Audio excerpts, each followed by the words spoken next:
말씀은요, 미가서 1장입니다. 미가서입니다. 제 성경책으로는 1289페이지입니다. 미가서 1장.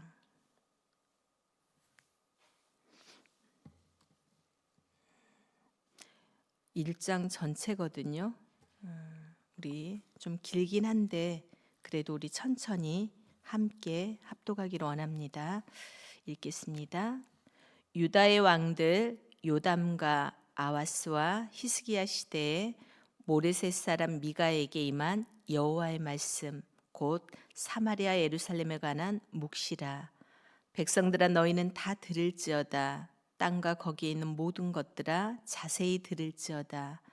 주 여호와께서 너희에게 대하여 증언하시되 곧 주께서 성전에서 그리하실 것이니라. 여호와께서 그의 처소에서 나오시고 강림하사 땅의 높은 곳을 밟으실 것이라.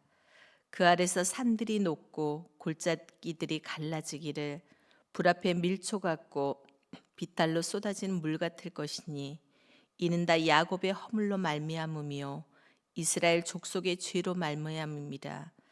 야곱의 허물이 무엇이냐? 사마리아가 아니냐? 유다의 산당이 무엇이냐? 예루살렘이 아니냐? 이러므로 내가 사마리아를 들의 무더기 같게 하고 포도심을 동산 같게 하며 또 그 돌들을 골짜기에 쏟아내리고 그 기초를 드러내며 그 새긴 우상들은 다 부서지고 그 음행의 값은 다 불살라지며 내가 그 목상들을 다 깨트리리니 그가 기생의 값으로 모았은즉 그것이 기생의 값으로 돌아가리라. 이러므로 내가 애통하며 애곡하고 벌거벗은 몸으로 행하며 들깨같이 애곡하고 타조같이 애통하리니 이는 그 상처는 고칠 수 없고 그것이 유다까지도 이르고 내 백성의 성문 곧 예루살렘에도 미쳤음이니라. 가드에 알리지 말며 도무지 울지 말지어다. 내가 베들레아 브라에서 티끌에 굴렀도다.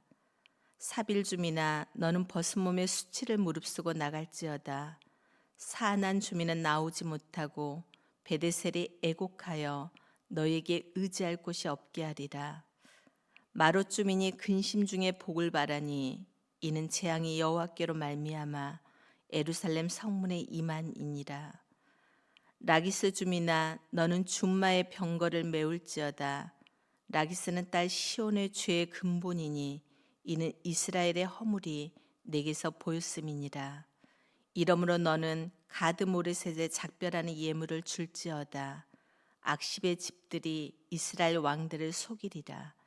마레사 주민아, 내가 장차 너를 소유할 자로 내게 이르게 하리니 이스라엘의 영광이 아둘람까지 이를 것이라. 너는 내 기뻐하는 지식으로 인하여 내 머리털을 깔까 대머리 같게 할지어다. 내 머리가 크게 벗어지게 하기를 독수리 같게 할지어다. 이는 그들이 사로잡혀 너를 떠났습니다. 아멘. 오늘의 말씀은요, 영향력을 가진 사람, 또 지도자의 위치에 있는 사람들에게 주시는 말씀입니다. 사실 우리 모두가 영향력을 가지고 있습니다. 어쩌면 우리 모두가 다 책임 있는 사람들이기도 합니다. 가정에서 또 목장에서 직장에서든 우리 모두가 사실은 들어야 될 말씀이기도 합니다. 그러면 어쩌면 당연한 이야기입니다. 그리고 어쩌면 당연한 이야기입니다.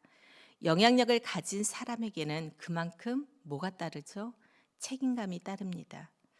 가정, 목장, 또 어떤 공동체든 영향력을 가진 위치에 있는 사람은요, 그에 걸맞는 책임감을 지게 된다는 것입니다. 그런데 오늘 본문에서는요, 그 중에서도 특별히 영적인 책임감을 져야 한다는 것을 기억하라고 말씀합니다. 왜냐하면 오늘 말씀을 통해서 영적인 책임감을 기억할 때 사실 우리가 좀 더 깨어서 하나님 앞에 바로 설 수 있기 때문에 그렇습니다. 그러면 오늘 본문을 통해서요, 우리는 영향력이 있는 사람이 기억해야 될 영적인 책임감이 어떤 것인지를 말씀을 통해서 보기를 원합니다. 첫 번째는 어떤 책임이냐면요, 죄에 대한 책임입니다. 죄에 대한 책임감을 가지라는 것입니다. 이제 미가서로 넘어오다 보니까요, 계속 죄가 등장합니다. 심판에 대한 메시지입니다. 이른 아침부터 계속 죄에 대한 말씀이 반복되어 마음이 조금 무겁지만 주시는 말씀을 따라 나누겠습니다. 첫 번째는 죄에 대한 책임감입니다. 영향력을 가진 지도자는요, 그가 행한 선함과 의로움에 대한 상급을 받지만요, 동시에 그가 지은 죄에 대한 책임도 분명합니다. 오늘 우리가 읽은 미가서 1장은요, 죄와 그에 따른 심판을 다루고 있습니다. 남유다와 북이스라엘이 범한 죄를 동시에 말하고요, 그에 대한 하나님의 심판을 예언하는 것이 바로 1장의 내용입니다. 특별히 이 미가서는요, 누구에게다 포커스를 맞추고 있냐면 지도자들에게 포커스를 맞추고 있습니다. 그들이 사회를 공유롭지 못한 죄들을 다루고 있습니다. 그런데 참 특이한 것이 있는데요. 뭐냐면 분명히 죄를 지은 사람은 지도자들이거든요. 그런데 하나님은 그들의 영적인 죄를 그들의 개인의 문제로만 취급하지 않는다는 것입니다. 공동체 전체의 죄로 다루시고 있는 것을 볼 수가 있습니다. 분명히 죄는 누가 지었다고요? 지도자들이 지었는데 그 죄가 공동체 전체의 죄로 여겨지는 것입니다. 그만큼 지도자가 져야 될 책임감이 크다는 것을 말해주는 것인데요. 2절에 보면 이렇게 나옵니다. 분명히 죄는 지도자들이 짓습니다. 그런데 하나님은 백성 모두의 죄로 이렇게 말씀합니다. 백성들아 너희는 다 들을지어다. 그렇게 말씀하고 계시죠. 지도자들이 지었는데 백성들아 너희는 다 들으라고 지금 말씀하고 있는 거잖아요. 그리고 땅과 거기에 있는 모든 것들아 자세히 들을지어다. 주 여호와께서 너희에게 대하여 증언하시되 곧 주께서 성전에서 그리하실 것이니라고 말씀하십니다. 이 미가가 살던 같은 시대에 사역했던 선지자가요, 우리가 너무나도 잘 알고 있는 이사야입니다.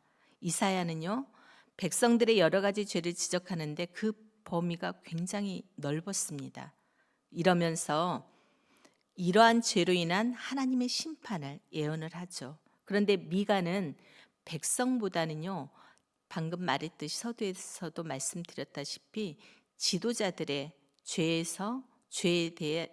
대하여 먼저 집중합니다. 정의에는 그들은 무관심하고요, 자기 이익만 챙기고 있고 또 약자를 착취한 그 지도자들의 죄가 결국에는 백성 전체의 죄로 이어졌다고 말하는 것입니다. 5절도 마찬가지죠. 남유다 북이스라엘 지도자들이 범했던 죄를 그 민족의 죄라고 말씀합니다. 5절 잠깐 보시겠습니다. 이는 다 야곱의 허물로 말미암음이요 이스라엘 족속의 죄로 말미암음이라 말씀하시죠. 영향력을 가진 지도자들이 기억해야 할 이 영적인 책임이 무엇이냐면 바로 죄를 멀리해야 된다는 것입니다.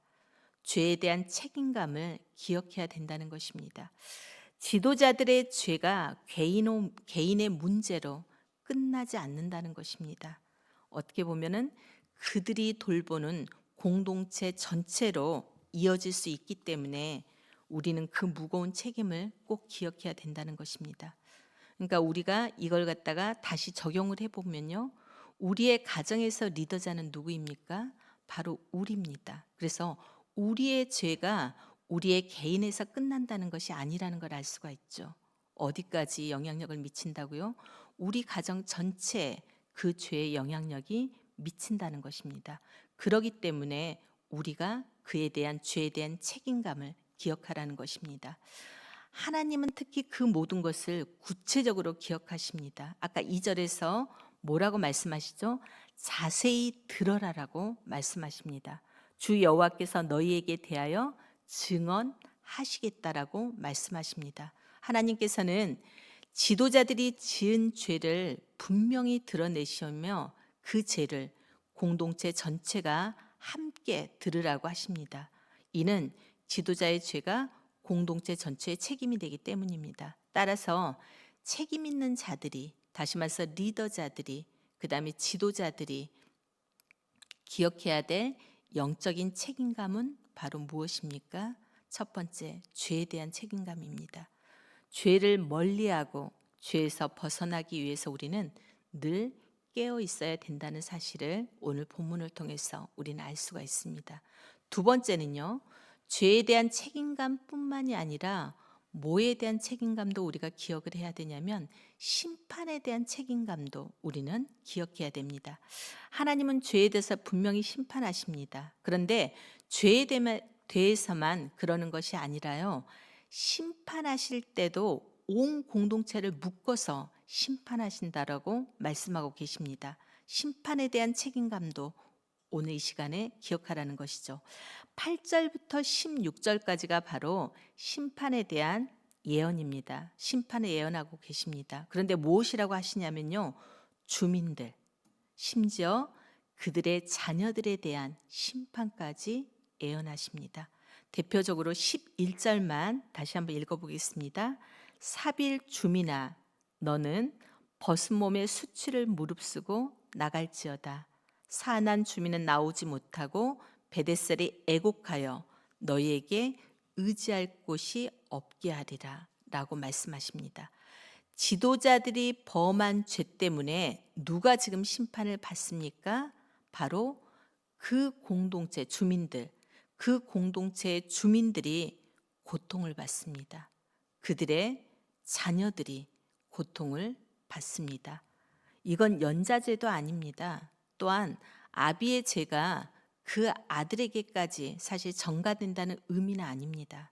무엇을 말하냐면 지도자에 대한, 우리가 이제 어미 아비다 보니까 어미 아비의 죄가 사실은 그만큼 심판의 무게가 크다는 것을 말하고 있는 것입니다.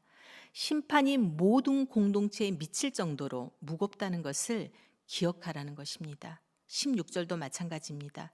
자녀들도 사로잡혀 갈 것을 애언합니다.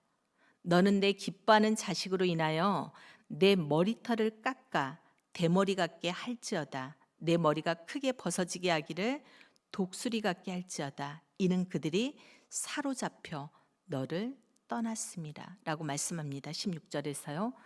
아수르가 북이스라엘에게 멸망시켰고요. 그 자녀들을 데리고 갔습니다. 잡아갔습니다. 그러했듯이 하나님께서요, 바벨론의 느부갓네살을 보내셔서 유다와 예루살렘을 갖다 치게 하실 것인데, 죄로 인한 심판으로 치게 하실 것인데, 그때 너희의 어린 자녀들마저 포로로 끌려갈 것이라는 그러한 예언입니다. 요약하면 무엇입니까? 지도자의 자리에 있다는 것은 어떻게 보면 참 영광스러운 일이기도 합니다. 동시에요, 또 무거운 영적인 책임감을 기억해야 하는 자리도 된다는 것입니다. 그래서 우리는 권리를 누리는 것만 생각할 것이 아니라요, 그 뒤에 따르는 책임도 분명히 기억해야 합니다. 죄에 대한 책임과 하나님의 심판 앞에 설 책임을 우리 마음 가운데 두고요, 서두에도 말씀드렸다시피 늘 깨어있는 삶을 우리는 살아야 될 것입니다. 어떤 크고 작은 공동체에서든지 우리가 영향력을 가지고 있는 지도자의 자리에 있다면요, 하나님을 경외하는 마음으로 늘 하나님의 지혜를 구하며 깨어있는 우리들의 모습이 되기를 소원합니다. 이 말씀을 보면서 오롯이 저에게 주신 말씀이라는 생각이 들었습니다. 하지만 우리는 가정에서, 또 목장에서, 직장에서 지도자입니다. 그러므로 이 말씀이 저에게 주신 말씀이기도 하지만 성도님들께도 동일하게 주시는 말씀임을 기억하셔야 됩니다. 마지막으로 세 번째입니다. 지도자들이 기억해야 할 영적인 책임감은요, 방금 서두에서 두 가지를 말했잖아요. 죄에 대한 책임감, 또 심판에 대한 책임감이었잖아요. 그런데 마지막으로는요, 하나님의 슬픔에 대한 책임감입니다. 지도자들이 져야 할 책임감은요, 그 공동체가 받아야 할 죄와 심판에 대한 책임만이 아니라 하나님의 감정, 하나님이 감당하셔야 된 슬픔에 대한 그런 책임까지도 포함된다는 사실을 오늘 본문을 통해서 우리는 알 수가 있습니다. 8절을 보면요. 모든 지도자들의 죄로 인해서 심판하시는 그 하나님의 마음이 사실은 나와 있어요. 뭐라고 나와 있냐면 너무나도 아프다라고 말씀하십니다. 슬프고 또 슬프다라고 말씀하십니다. 8절을 보겠습니다. 이러므로 내가 애통하며 애곡하고 벌거벗은 몸으로 행하며 들깨같이 애곡하고 타조같이 애통하리니. 무엇이라고 말씀하십니까? 애통하고 애곡하고 애곡하고 애통하고 반복되죠. 죄에 대한 누구의 마음이라고요? 하나님의 마음이 애곡하고 애통하다라고 말씀하십니다. 심판하시는 하나님의 마음이 너무 슬프다라고 말씀하십니다. 누구 때문입니까? 지도자들 때문입니다. 이미 북이스라엘은요, 아수르로 인해 멸망했습니다. 그런데 하나님은 그 슬픔을 기억하고 계십니다. 그래서 지금 유다와 예루살렘을 향해서 너무나도 슬프다고 말씀하십니다. 벌거벗은 몸이라고 표현하고 있잖아요. 벌거벗은 몸이라는 것은 슬픔의 표시입니다.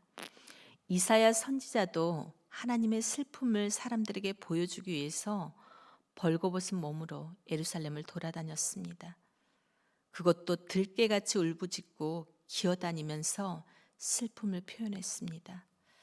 공동체의 심판과 그 고통에 대한 책임만이 아니라 하나님의 마음에 대한 영적인 책임감도 가질 줄 아는 사람이 진정한 리더자입니다.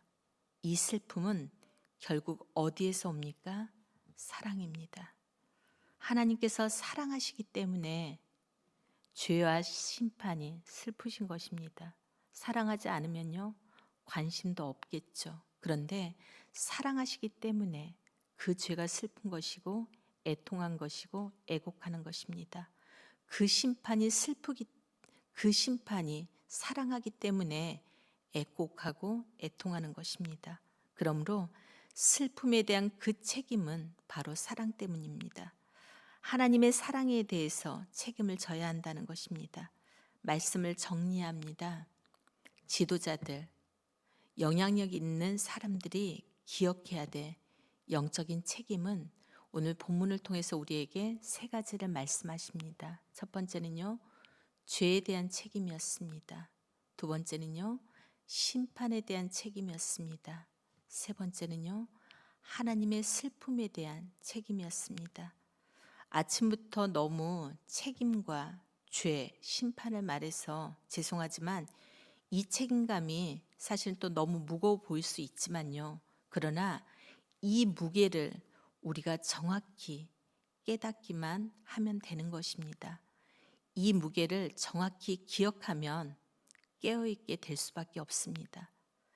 그래서 우리가 영적인 책임감을 가진 영향력 있는 사람이잖아요.